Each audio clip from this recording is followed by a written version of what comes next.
Now here's Pastor Charlie with today's bread. Have you ever wondered what happens when a proud heart finally becomes humble? Well, the answer is encouraging. God doesn't just forgive, He restores. That's exactly what we'll see today. So, howdy and welcome to Saturday's edition of Today's Bread. Now, this week we've been discussing the danger of pride, and we'll finish this week by looking at Nebuchadnezzar's restoration.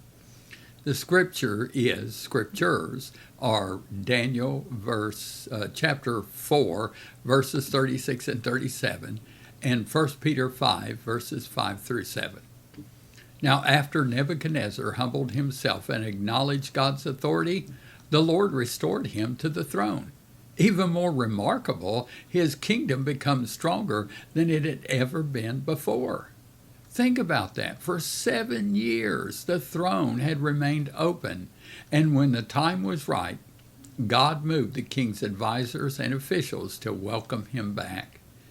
It was clear that God had been in control all along. There's an important lesson here for every one of us, especially anyone in a position of leadership.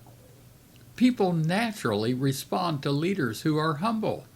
Humble leaders seek God's direction before making decisions. They value people, serve others, and give God the credit for every success. That's exactly what 1 Peter 5 teaches. God opposes the proud but gives grace to the humble.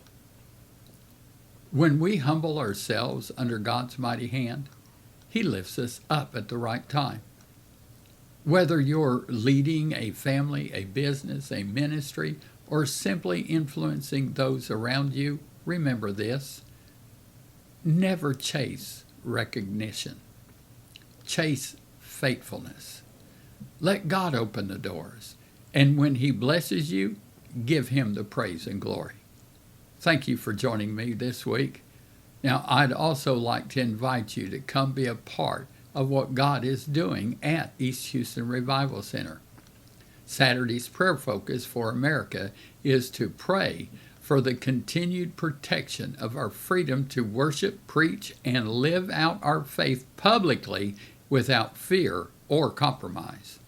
Now, don't forget, Living the Way airs today at 10 a.m. on YouTube, 3:15 p.m. on my personal Facebook page, and 4:15 p.m. on East Houston Revival Center's Facebook page. Now remember, Jesus is coming back soon.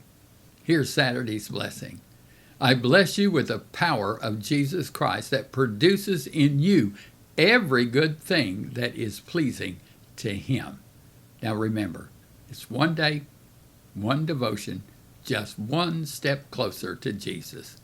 See you next time on Today's Bread.